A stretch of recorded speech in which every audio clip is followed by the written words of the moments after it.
Je propose de passer à la troisième présentation de cette première session en invitant de nouveau Sabine Grottembril et en accueillant Pauline Brousse, donc toutes deux du Centre d'études des peintures murales de Soissons, à venir nous parler du calendrier de Tongres. Voilà, donc rebonjour, vous avez compris, on restera en Belgique ce matin. Et pour sortir de... Encore bravo à Céline pour le travail un peu difficile qu'elle a mené sur ces deux villas qui ont livré donc ces peintures un peu élémentaires. Et donc on va passer et revenir à Tongres pour montrer que en Belgique on a aussi des décors absolument extraordinaires et relativement uniques. Avec cette très belle découverte à Tongres d'un calendrier rustique.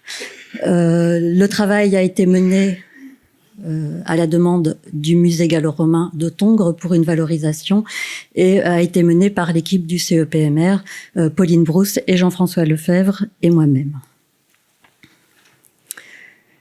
Donc voilà, donc je remercie également Els Hartogs et Alain van der Hoeven qui ont suivi scientifiquement ce travail. Alors, les peintures ont été découvertes lors d'une fouille menée par le service archéologique de la ville de Tongres pour l'aménagement d'un parking souterrain. La parcelle, donc on est en contexte urbain, la parcelle a mis au jour différentes pièces d'un bâtiment dont 2 salles étaient équipées d'hypocaustes et les peintures viennent d'une de ces salles. La salle mesure 6 mètres par 5, donc une salle d'une dimension assez intéressante. Une monnaie, donc un tétricus en bronze, a été trouvée sous l'hypocauste, donc qui nous donne une chronologie assez fiable et tardive. Donc probablement un bâtiment érigé à la fin du IIIe siècle ou au début du IVe siècle. Des peintures étaient encore en place sur les murs, sur 2 des murs de la pièce, sur une trentaine de centimètres remontant une plinthe rouge sur enduit de tuileaux. Dès le départ, évidemment, la qualité de l'iconographie a été mise en avant et des premiers remontages avaient été réalisés par Alain van der Hoeven et Lara Laken. Et quand les peintures nous ont été confiées à Soissons, évidemment, l'objectif n'était pas juste de recomposer cette iconographie, mais de comprendre comment ces tableaux remarquables s'intégraient dans une composition globale de la pièce. Et donc une étude attentive de l'ensemble des fragments a permis de recomposer des plaques suffisamment grandes pour vous proposer cette restitution, avec, comme vous le voyez, une succession de registres un peu inhabituels, puisqu'on dépasse les 3 zones que l'on connaît, avec donc la plinthe rouge in situ, probablement une partie basse ornée de croisillons, mais un seul fragment permet de proposer ceci, donc ça reste hypothétique. Cette zone inférieure était couronnée par une large corniche fictive, surmontée d'imitations de marbre composées de compartiments larges et étroits séparés par des piliers, qui eux-mêmes portent à nouveau une corniche fictive. Au-dessus, on trouve le bandeau où vont défiler les tableaux représentant les mois du calendrier, qui sont séparés les uns des autres par des espèces d'interpanneaux multiples à tiges végétales et peut-être une sorte de candélabre métallisant. Quelques fragments montrent que au-dessus, le décor se poursuit par une zone qui devait être encore assez importante puisque l'on a des pieds de personnages de grande dimension qui permettent d'imaginer une mégalographie dont on connaît très peu de choses.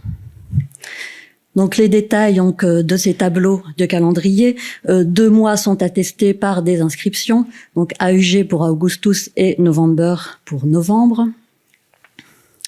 Le plus complet de ces tableaux est le mois d'août, où l'on peut donc voyez la dimension donc a pu être recomposée grâce à ces assemblages et nous donne un tableau de 52 par 60 cm, constitué de cadres multiples, un cadre bleu, rouge bordeaux et rouge ocre. Vous voyez que ces scènes sont magnifiques, ce sont des scènes de genre. Ici, la moisson suit son cours. On a vraiment cette activité rurale qui est représentée avec la villa en haut à gauche, la barrière qui sépare le domaine rustique, la pars urbana des champs.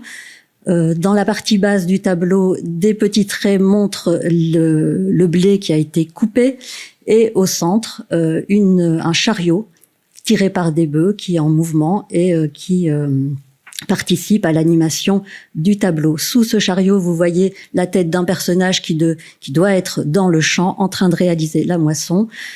Sous l'inscription AUG, vous avez un panier en osier levant qui sert à vanner la récolte qu'il contient, et en haut à droite, ce que l'on a interprété comme un charbonnier.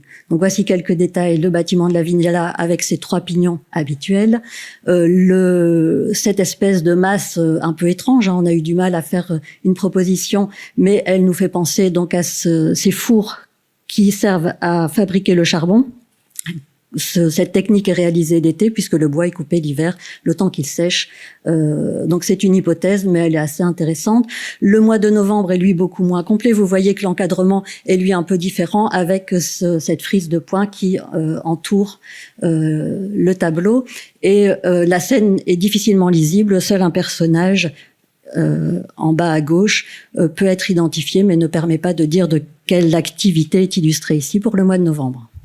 D'autres petites plaques montrent les autres tableaux, mais sans qu'on puisse dire de quel mois il s'agit, avec ici une scène religieuse où on voit un personnage devant un autel et en dessous une petite statue en nuance de jaune qui montre l'aspect métallique de cet Hercule. Donc ici en bas. On sait que les représentations de calendrier qui utilisent des scènes de genre pour illustrer les mois associent à la fois les représentations dans la vie rurale, les activités rurales, mais aussi les scènes religieuses des mois. Et donc c'est ici le cas. On est toujours dans ce même cadre. Je ne reviendrai pas sur l'étude iconographique de cet ensemble puisque je l'ai présenté au colloque de Carthagène en comparaison aussi avec le décor de la villa de Chiron au Luxembourg.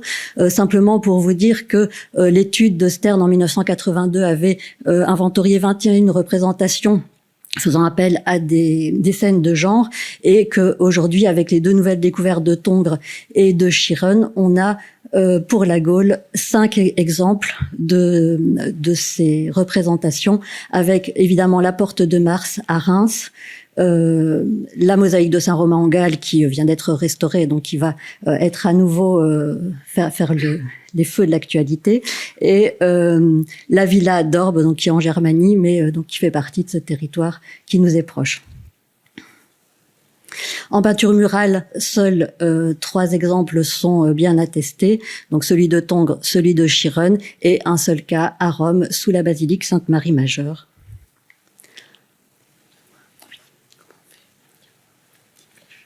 Bonjour à tous.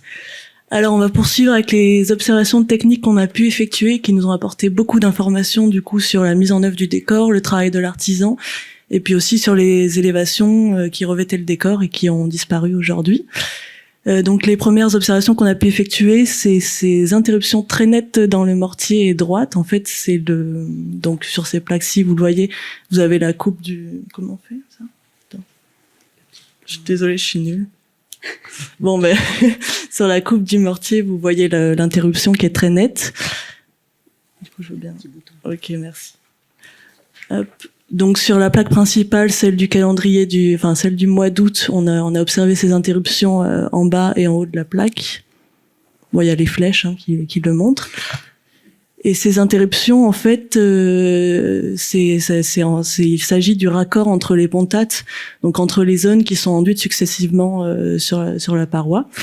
Et ce genre de détails techniques, on l'observe très rarement parce que souvent les pontates, elles ont un profil oblique, donc le mortier il est très fin et du coup c'est souvent disparu, c'est souvent cassé. Et donc le décor de Tongres, elles sont conservées parce qu'elles ont cette forme très droite, donc on a pu émettre l'hypothèse qu'ils avaient utilisé un gabarit, peut-être une poutre en bois, quelque chose, pour délimiter ces différentes zones au moment du dressage de l'enduit sur la paroi.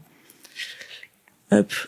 Et donc l'observation de ces interruptions plus la compréhension de la composition du décor, ça nous a permis de comprendre comment l'artisan, en combien de zones il avait enduit la paroi, donc en au moins 4 zones. Donc du haut de la paroi avec le raccord avec le plafond jusqu'à à peu près 3,30 m de hauteur, donc le registre de la mégalographie.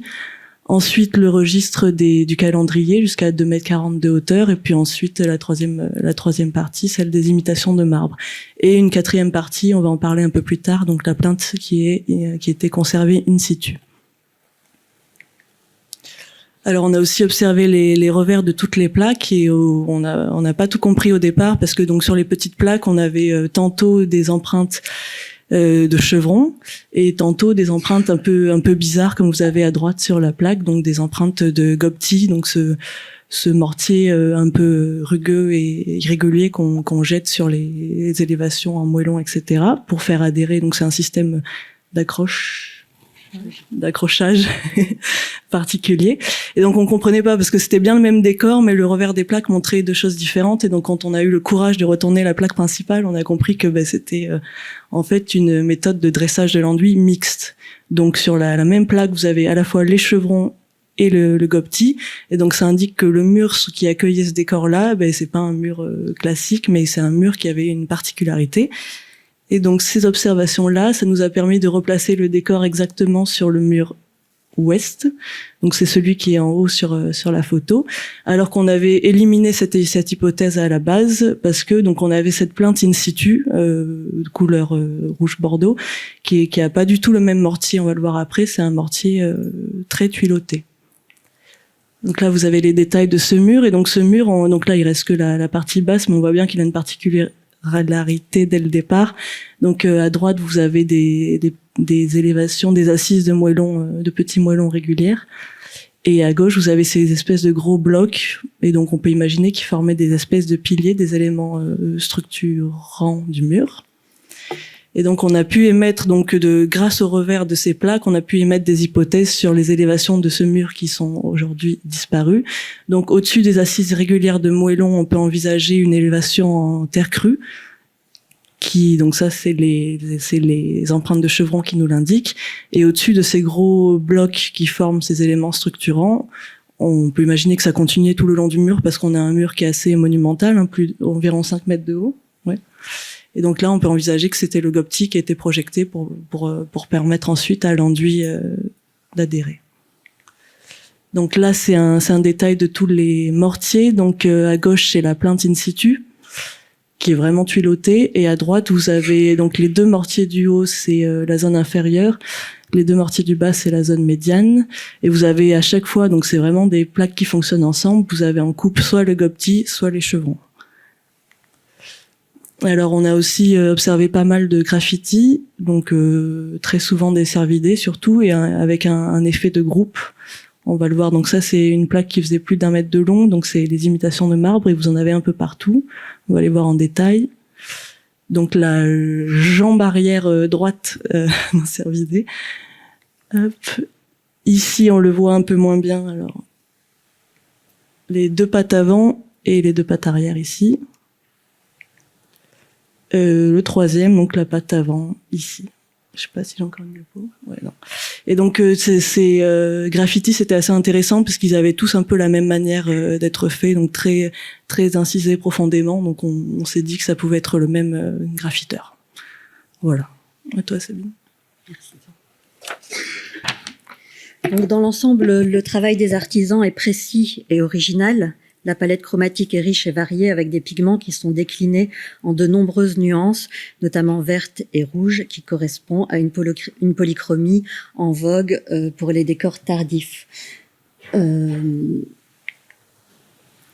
Donc nous avons souhaité, étant donné le caractère exceptionnel de ce décor, aller plus loin et donc faire des analyses des différentes couches picturales. Et donc, 6 échantillons ont été confiés à Jana Sagnova de l'IRPA, qui a fait ses recherches assistées par Céline Glaude de l'IRPA également. Donc on a la chance en Belgique d'avoir cet Institut royal du patrimoine artistique qui rassemble différentes compétences entre restaurateurs et chimistes et un équipement technique remarquable qui permet d'obtenir des résultats vraiment extraordinaires. Pour chaque échantillon, donc différentes méthodes d'analyse sont mises en place et c'est la croisée des résultats qui apportent des informations importantes. Donc, merci beaucoup à Jana pour ce travail. Donc, elle est dans la salle. Si par la suite vous avez des questions, elle sera là pour répondre à vos questions. Donc, ont été mis en évidence des pigments que l'on connaît bien, hein, le bleu égyptien, de la calcite, qui est utilisé à la fois pour la technique, donc c'est la chaux, pour la technique de la chaux, mais qui est également ici utilisé comme pigment pour éclaircir le bleu égyptien. De la céladonite pour les terres vertes, du noir de carbone, des pigments ferrugineux, donc hématite et goethite, du cinabre qui n'était pas du tout attendu. Vous avez vu la palette. Hein, si vous regardez ça, on n'a pas l'impression qu'il y a du cinabre. Le cinabre est présent soit sur une couche d'hématite, soit en mélange en faible quantité avec l'hématite. Et des terres brunes avec de l'oxyde de manganèse. Ce qui nous a surpris déjà au moment de l'étude, c'est qu'on avait une superposition de couches qui était inhabituelle, et les analyses ont montré que justement le peintre a fait appel à la fois à des liants à base de chaux caractéristiques de la technique de la fresque, mais qu'on y trouve également en abondance des liants organiques protéiniques, le collagène, et également une sorte d'additif qui est un peu une première découverte, on ne l'avait encore jamais observé lors d'analyse, qui est une sorte de farine végétale à base de cellulose. Donc la conclusion des analyses, c'est qu'il s'agit d'une technique mixte à la fois à fresco et à secco.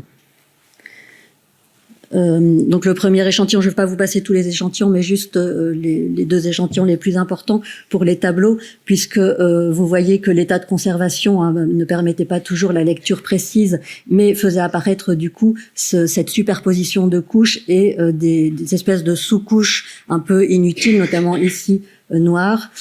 Donc voilà la coupe. Alors ça c'est évidemment pour nous fort intéressant, hein, cette coupe stratigraphique, où on voit très bien la présence d'une très fine couche de verre superficielle, donc à peine visible dans la stratigraphie, sous laquelle on a une couche de bleu. On sait très bien que le bleu égyptien n'est jamais utilisé en sous-couche, elle est trop friable et trop fragile, mais elle est richement associée à un lit de chaux qui a permis son adhérence. Ensuite, une couche totalement surprenante de noir de carbone mêlé à de la terre ferrugineuse, très peu liée à la chaux, donc qui n'a pas un fort pouvoir adhérent, mais en revanche on y trouve ce liant organique qui bien sûr a eu son rôle de cohésion des couches. Et donc l'ensemble de ces couches sont posées sur un mortier de chaux. Pour le tableau du mois d'août, la question était vraiment très intrigante, puisque vous voyez aux endroits où c'est écaillé, un peu partout ici, on observe cette présence du bleu égyptien qui, au final, n'était pas du tout visible, puisqu'il était couvert par ce champ vert ici et blanchâtre à cet endroit-là.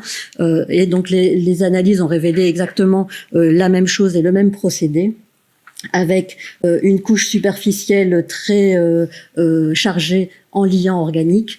Cette couche de bleu égyptien que l'on n'explique pas, et donc pour moi la seule explication c'est qu'il s'agit d'une sorte d'erratum. Hein. Au départ ils avaient prévu peut-être de faire un horizon, un ciel bleu, et qu'au final il a été couvert. On retrouve cette couche noirâtre inexpliquée sur un enduit de chaux. Donc voilà les graphiques qui ont permis à Jana Saniova de trouver les matières protéiniques dans chacune des couches, hein, elles sont présentes partout, et également les fibres polysaccharidiques, c'est pas un vocabulaire dont on a l'habitude, excusez-moi, qui mettent en avant la présence de cette espèce d'additif dans l'enduit. Donc, en conclusion, cette superposition des couches surprend pour la technique de la fresque, car elle gêne la carbonatation et risque de provoquer avec le temps un délitement des couches. On peut dire que pour le décor de Tongres, les peintres ont été audacieux. Cependant, les analyses montrent qu'ils ont parfaitement maîtrisé la situation. Le liant à la chaux confirme que le décor a bien été réalisé à fresque. Il a cependant été additionné de liants organiques, ayant pour rôle de renforcer la cohésion des couches. Des délitements de la couche de surface sont cependant aujourd'hui visibles, mais ça c'est lié évidemment à l'enfouissement sous terre qui a duré un certain temps. L'analyse a mis en évidence un composant inattendu présent dans toutes les couches. Il s'agit donc de fibres végétales cellulosiques qui peut être du chanvre, du lin ou du coton, mais le coton, je ne pense pas qu'il existe dans nos régions à l'époque romaine. Selon Jana Saniova, il s'agit d'un ajout volontaire, non accidentel, une sorte de farine qui a pu avoir un rôle technologique d'additif. Bien que différentes domus de Tongres aient déjà livré des décors de très belle qualité révélant le contexte socio-culturel élitiste des habitants de la ville du Haut-Empire, le décor de la Vermeulenstraat apporte des éléments nouveaux et révèle pour la première fois un ensemble peint du Bas-Empire. De surcroît, je crois que j'avais mis quand même ça. De surcroît, ce décor présente un caractère exceptionnel et pour ainsi dire unique pour une iconographie choisie, un calendrier rustique sous la forme de scènes de genre, soigneusement détaillées, dont seuls quelques exemples sont attestés pour tout l'Empire. Cela en fait un vestige majeur, tant pour le thème abordé que par la chronologie qui apporte des informations essentielles pour la recherche iconographologique et l'évolution des thèmes décoratifs. Aussi, il indique le caractère luxueux du bâtiment, pressenti dès la fouille par une architecture soignée et la présence de 2 pièces chauffées par hypocauste. La restitution du décor vient préciser ces observations et révèle une architecture imposante avec une hauteur de pièces importante et un mur extérieur en opus mixtum rythmé par des piliers en pierre qui devaient conférer à l'habitation un caractère monumental. Le décor a été conçu pour impressionner, mais ainsi le propriétaire, par ce décor, révélait toute sa culture et son niveau social, ce qui laisse entendre son appartenance à une autre fonction et permet aussi de se poser la question s'il s'agit bien d'un bâtiment privé ou peut-être également d'un bâtiment public. Évidemment, la vue, la façon dont le mois d'août est représenté est assez intéressante puisqu'on a une vue en plongée, qui correspond un peu à notre vision moderne de l'image, puisqu'on dirait qu'elle est faite au drone, et elle n'est pas sans rappeler les images qui vont suivre, que j'ai illustrées ici par les très riches heures du duc de Berry, qui montrent une composition similaire de personnages dans des activités rurales au sein d'un paysage avec la riche demeure au loin que l'on retrouve sur le schéma de Tongres. Merci pour votre attention.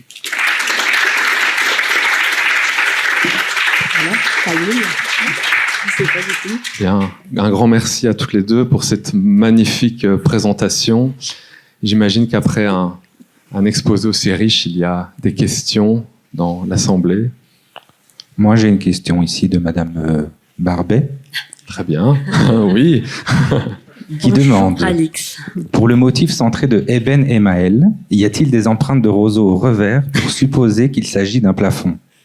Alors, c'était la communication précédente. Céline? Ah oui, je ne me souviens plus, c'était il y a longtemps. Plafond plat. Plafond plat. Je ne me souviens pas, Alix, s'il y avait des empreintes de roseaux. L'étude remonte à il y a trop longtemps. Mais je pourrais te répondre par mail plus tard. Alors, merci de cette belle communication. Moi, je suis très intéressée par la mise en évidence des 2 techniques à fresco et à secco pour les mêmes peintures. Alors, ce que je n'ai pas bien compris, c'est si c'est pour des décors différents ou pour les mêmes décors et comment ça marche si c'est le même décor. Alors, donc tous les échantillons proviennent de ce même décor. Pour revenir à la planche des échantillons, voilà. Donc ça, ce sont les 6 échantillons qui ont été confiés à Jana. Donc les 2 échantillons sont ceux que je vous ai détaillés, donc qui concernent le tableau du mois de novembre et celui du mois d'août. Les autres échantillons sont des autres éléments du décor, donc des bandes d'encadrement, la bande bleue ici, la bande d'encadrement rouge dans laquelle on a trouvé des éléments de cinabre mélangés, un élément de la zone supérieure qui révèle la céladonite comme pigment de fond et ces bandes de séparation des interpanneaux entre les tableaux de la frise du calendrier. Donc tous les échantillons en fait ont révélé la même structure en couches multiples que l'on peut observer ici, avec parfois au niveau de la couche picturale de surface une polychromie différente. Mais on retrouve pour chacun de ces échantillons la présence de liants à la chaux, de liants organiques et de cette nouvelle de ce nouvel élément saccharide, la cellulose, en fait. Voilà. Et donc ça, dans toutes les couches.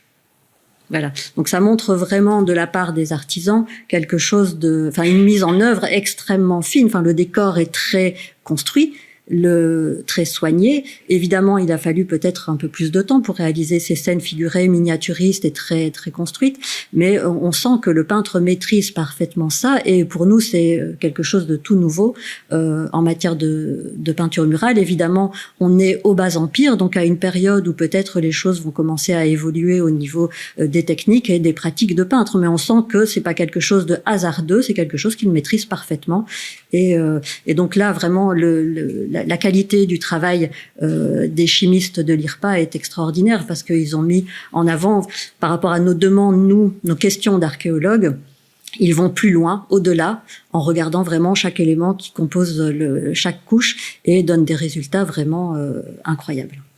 Voilà, donc merci Jana. On peut supposer que c'est seulement le décor figuré, enfin les calendriers, qui a cette double technique, alors que le reste serait à la fresque? Non, pas du tout. On retrouve la même chose pour chaque niveau du décor. C'est-à-dire qu'on va retrouver cette couche qui pour moi est vraiment, par rapport à une technique à fresque, étonnante, puisqu'elle est très peu liée à la chaux, mais par contre elle a un liant organique qui va permettre son adhérence. Mais on la retrouve sur les autres échantillons également. Donc toute la paroi? Oui. Alors sur les 6 échantillons qui ont été confiés, on l'a observé. Alors c'est vrai qu'on n'a pas d'échantillon de mémoire, on n'a pas donné d'échantillon pour la zone médiane. Voilà. Parce que bon, évidemment, c'est toujours une question aussi de financement. Hein. J'aime le rappeler. Les analyses, c'est un coût, mais donc le musée de Tongres quand on leur a demandé, on a fait la proposition d'analyse, ont accepté de financer cette recherche pour avoir une étude aboutie, comme on l'entend, qui apporte ces informations qui sont vraiment pas habituelles. Bravo, c'est très très intéressant. Merci. Merci beaucoup. Effectivement, moi j'ai aussi été très intéressée par les résultats de ces analyses, et j'avais un peu la même question qu'Anne-Marie. En fait, c'est vrai que ce serait intéressant de savoir si la zone à imitation de marbre avait les mêmes caractéristiques techniques, ou si ça a vraiment été... Visuellement, on avait les mêmes pressentiments. Ouais, d'accord. Voilà, je pense qu'on peut...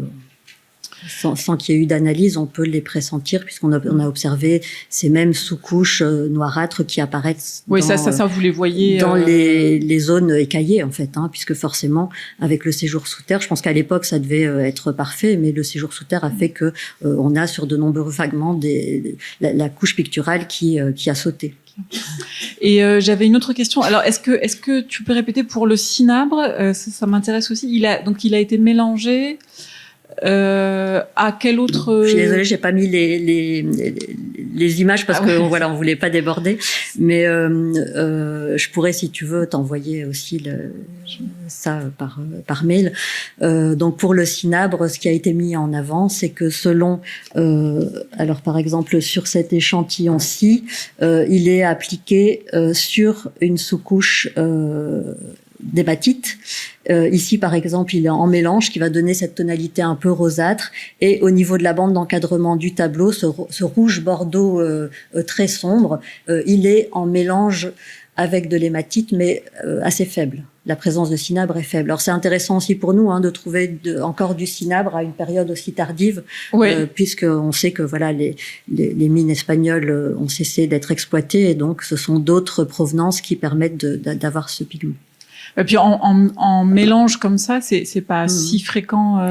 Et c'est tous ces pigments de ce décor. On voit que les tonalités, c'est pour ça que j'avais mis un peu ce panel, parce qu'on voit qu'on a une polychromie à la fois très riche, très subtile, et dans les nuances et dans la composition. Donc on voit qu'il y a un travail d'élaboration des pigments assez soigné et complexe. Oui, puis on n'a pas utilisé le TINA pour avoir un rouge vif. Pas du tout. Voilà, visuellement, moi, personnellement, je ne le c'est- suspectais ouais. absolument pas. Donc, c'était la belle surprise, mais ça montre que vraiment tout ce décor contribue à ce caractère extraordinaire et révèle ce propriétaire qui a commandé un décor aussi imposant. Parce que voilà, on n'a même pas la zone supérieure avec les mégalographies. Ça devait être vraiment quelque chose d'impressionnant.